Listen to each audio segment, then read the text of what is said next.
A U.S. chess champion refuses to travel to Iran for one of the championships because she believes that her being forced to wear a niqab, a hijab, goes against what she believes and also plays a role in oppressing women in the country.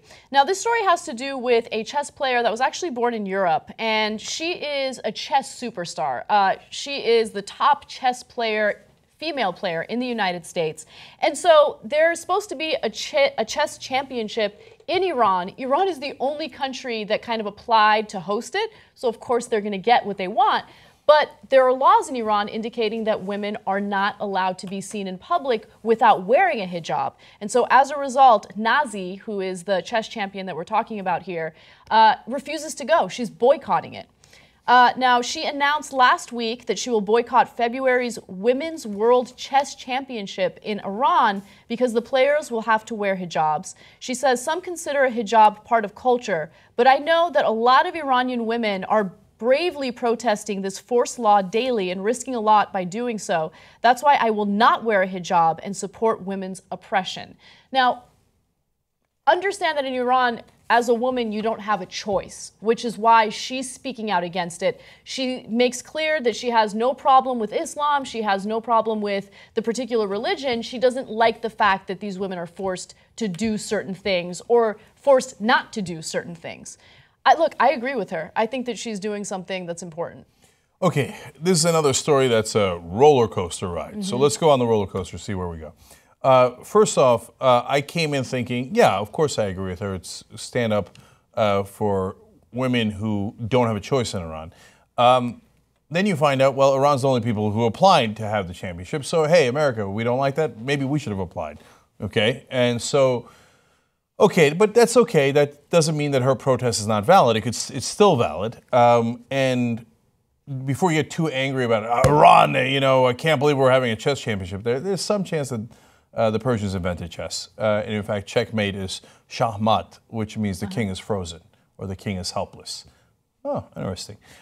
So now that doesn't mean that they're right to make women wear hijabs. But then I read from this quote from Mitra Hejazipur, and she's in Iran. She's a woman grandmaster. And by the way, I'd like to be fair to the top 3 women's players, chess players in America. Actually, this woman, who's very brave, is 4th in America. Okay. She's 4th? Yeah, she's 4th. Oh, I thought she was the... Okay. According to one of the rankings. She placed at number 1 last year, which is why, yeah. But yeah, anyway. Okay. Not important. Okay, so Mitra says, look, this is going to be the biggest sporting event in Iran for women, and we haven't been able to host any world championships in any other sporting fields, and so she's saying it's not right to call for a boycott, and she says this is an important opportunity for women to show strength in Iran. And I was like, oh, damn, that's a good point. And so now it's not ending the championship. She's doing a one-person boycott, and she cares a lot about this. The woman doing the boycott, she grew up in the beginning in Tbilisi, Georgia, and there they teach chess in elementary school. That's awesome. I wish our schools would do that, right? So then, so the Iranian woman who's also into chess started swinging me. There was a feminist argument in there, some women saying that I'm not going to be a pawn in society's beauty game. That's why I like wearing the hijab. But, when there's a choice, then do you, boo? Like, if you want to wear the hijab, by all means, wear the hijab. I mean, there's no problem with that. The problem in Iran is that there is no choice. Yes. And so the Chess Federation says, look, we're not making her wear it, but we ask them to respect local cultures. Well, respecting local cultures makes sense to some degree. Local cultures and local laws. So essentially they're like, we're not saying that they have to, but they should respect the laws. And the law is that if you're a woman, you got to cover up. So, that wordplay doesn't work for me. Yeah, and in that particular case, from the few feminists who made the argument, by the way, on the earlier point, I don't agree with them, because if you want to wear a hijab and it's not mandatory, I don't agree, but that's not up to me to agree. You can do whatever you want. But as Anna's pointed out, that's not the situation in Iran. So finally, we get to the end of the roller coaster ride. And, she talks about how she's putting this up at My Stealthy Freedom Project. And so what that is women in Iran brave enough to take pictures without their hijab, which is illegal. and put it online, put it on Facebook, and that takes serious courage, and she's supporting that movement.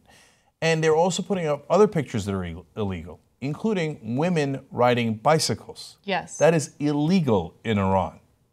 So for all the people who say, no, it's all a choice and women want to wear their hijab, really women don't want to ride bicycles in Iran? I mean, some like don't. that's some sort of cultural thing? Like, oh, no. In our culture, bicycles are obviously for men and not for women. Yeah. That's nonsense. Look, I you think- want to limit their freedom. That's why you're doing it. Look, the only time you can make an argument that women are doing it because it's their choice is when they live in a free society that does give them that choice, right? In this case, they don't have a choice. It's mandatory. Do some women in Iran wear the hijab and genuinely like it and feel like it's right for them? Sure, I'm positive that there are some women that feel that way. But that's not to say that every single woman feels that way. And this chess player is uncomfortable. Like, let me be honest with you.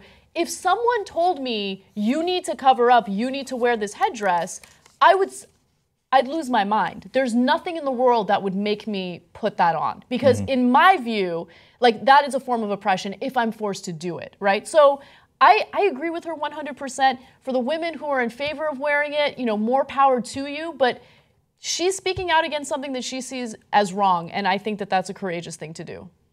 So at the end of the day, what she did was she drew attention to something that's really important. And you can't have change unless people are talking about it and you've got some sort of attention being paid to that particular issue. So I think she did a great service for the women of Iran.